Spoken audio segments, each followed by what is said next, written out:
Le coup de projecteur de l'éclaireur, Pascal Clairotte avec vous, nous allons parler du bazar total qui règne en Europe après la déclaration de guerre de Madame Baerbock.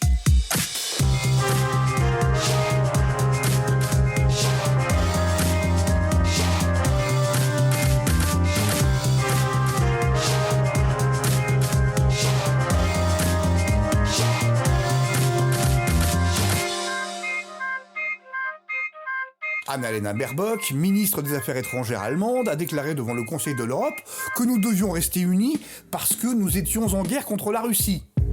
Tranquillou bilou, nous avons une cruche écologiste allemande qui déclare la guerre à la Russie au nom de l'ensemble de l'Europe. Les Russes, de leur côté, n'ont jamais déclaré être en guerre contre l'Union européenne, l'OTAN ou l'un de ses pays membres. Ce qui fait, comme le souligne Régis de Castelnau, de l'Allemagne l'agresseur de la Russie en droit international. Curieux comme l'histoire se répète, vous ne trouvez pas ? Annalena Baerbock est quelqu'un qui n'a dans sa vie fait que de la politique, elle n'a strictement aucune expérience en matière de politique étrangère et de défense. Sa seule expérience internationale fut de passer 1 an de master à la London School of Economics. Je vous engage à revoir cet entretien sur LCI mené par cette calamité suisse qui est Darius Rochebin, où nous voyons Catherine Colonna, notre ministre des Affaires étrangères, tirer une tête de 3 pieds de long, alors que Madame Colonna, quoi qu'on puisse en penser, est une diplomate de métier qui a été élevée à la dignité d'ambassadeur et donc quelqu'un qui sait à peu près ce qu'elle fait. Et vous verrez que Madame Colonna est juste hallucinée par les propos de Madame Baerbock. Il est incompréhensible que dans les grandes capitales européennes, à commencer par Paris, on n'ait pas exigé séance tenante et publiquement la démission de Madame Baerbock. Mais le plus drôle, c'est quand on regarde le programme des écologistes allemands pour les élections législatives de 2021, où Madame Baerbock était candidate au poste de chancelier, programme qui contient noir sur blanc l'exigence d'interdiction de toute exportation d'armes de fabrication allemande dans les zones de conflit. Où cela devient sinistrement drôle, c'est quand on lit un briefing de la Rand Corporation, qui est le cercle principal de réflexion du Pentagone et du département américain, qui a été publié hier. C'était la Rand Corporation qui, en 2019, avait publié un fameux rapport qui préconisait l'utilisation de l'Ukraine comme un proxy afin de faire la guerre à la Russie dans le but de l'affaiblir. Le rapport publié hier s'intitule « Éviter une guerre longue » et il commence par cette question sibylline « How does it end ?» c'est-à-dire « Comment cela va-t-il finir ?» Quand on commence une guerre, qu'elle soit par affrontement direct ou par proxy, et qu'on ne sait pas comment cette guerre va finir, cela signifie une et une seule chose, c'est qu'on n'a pas la moindre idée de ce que l'on fait, c'est qu'on n'a pas de stratégie. À moins, bien sûr, que l'affaiblissement de la Russie ne soit qu'un objectif accessoire, et que l'objectif principal, lui, soit autre. Et c'est là que vous allez comprendre la perversité de nos amis américains. Ce qui pose problème aux Américains n'est pas tant la Russie que la constitution d'un bloc eurasien. C'est le postulat que je pose depuis le début de ce conflit. Déplaçons le projecteur, modifions l'éclairage et surtout dézoomons de la seule problématique ukrainienne. Et nous nous rendrons compte que l'objectif principal des États-Unis avec la guerre en Ukraine est de découpler de manière définitive l'Europe de la Russie. Les Américains ne recherchent l'affaiblissement de la Russie qu'au Moyen-Orient parce que la Russie a gagné la guerre en Syrie et que cette victoire russe en Syrie est la cause de l'éviction croissante des États-Unis du Moyen-Orient.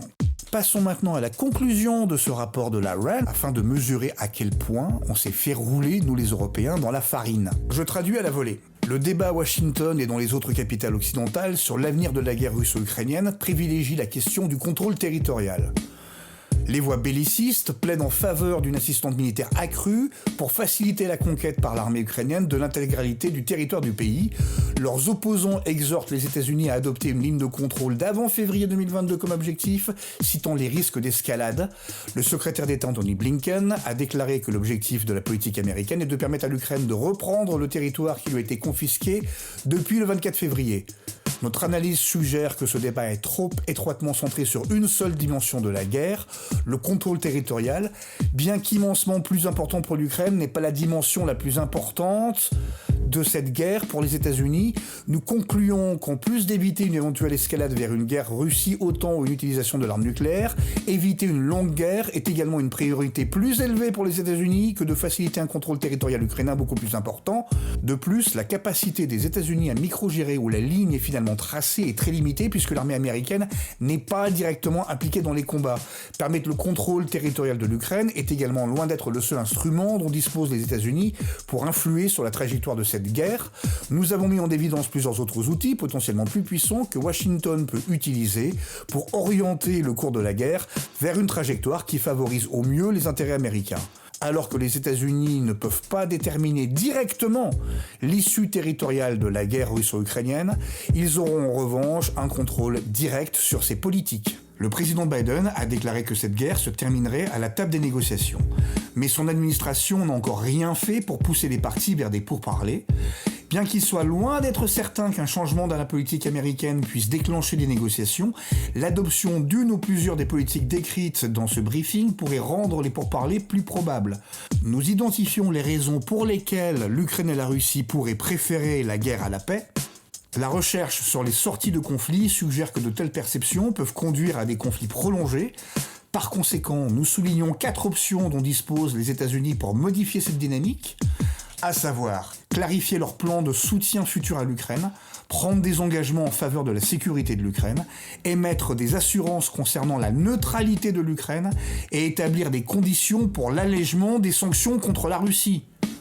Un changement radical du jour au lendemain de la politique américaine est politiquement difficile, tant au niveau national qu'avec ses alliés, et serait de toute façon imprudent.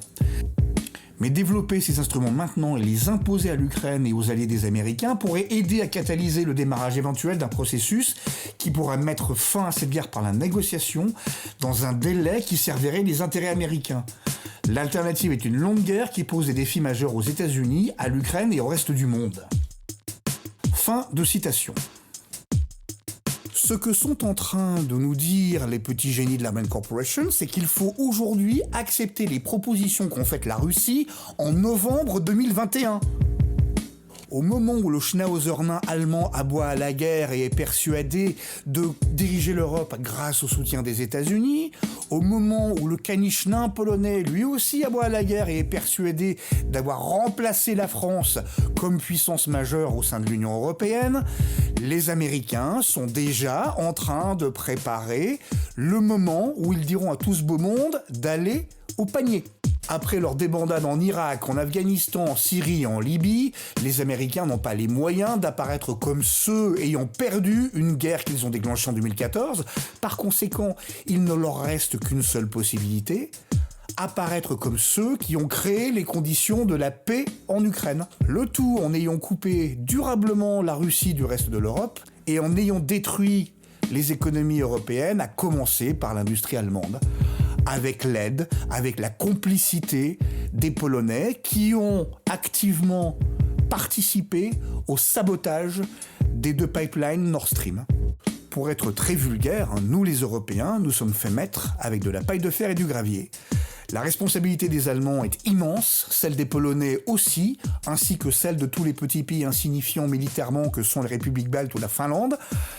Mais il ne faut pas mésestimer celle d'Emmanuel Macron, alors que la France, première puissance militaire de l'Union européenne, seule puissance nucléaire de l'Union, avait la possibilité, en se rapprochant des Allemands après le sabotage de Nord Stream 2, de mettre un terme à la manœuvre américaine. Il va nous falloir comprendre que Washington n'est pas notre ami et qu'il est dans notre intérêt de faire ce que tous les pays du Moyen-Orient sont en train de faire, c'est-à-dire renvoyer les Américains sur leur continent, se mêler de leur cheeseburger. Il va également nous falloir exclure la Pologne de l'Union européenne et la ravaler à ce qu'elle a toujours été dans l'histoire, c'est-à-dire un état tampon entre le monde russe d'un côté et l'Europe continentale de l'autre. Enfin, chez nous en France, il va falloir que nous fassions le ménage devant notre porte et écarter de manière définitive du pouvoir, qu'il soit politique, médiatique ou économique et financier, tous ceux qui nous ont entraînés dans une aventure qui n'a résulté qu'en une seule chose, ou plutôt dans 2, la destruction de nos économies et plus de 200 000 morts en Ukraine. Ces gens-là, il faudra les juger.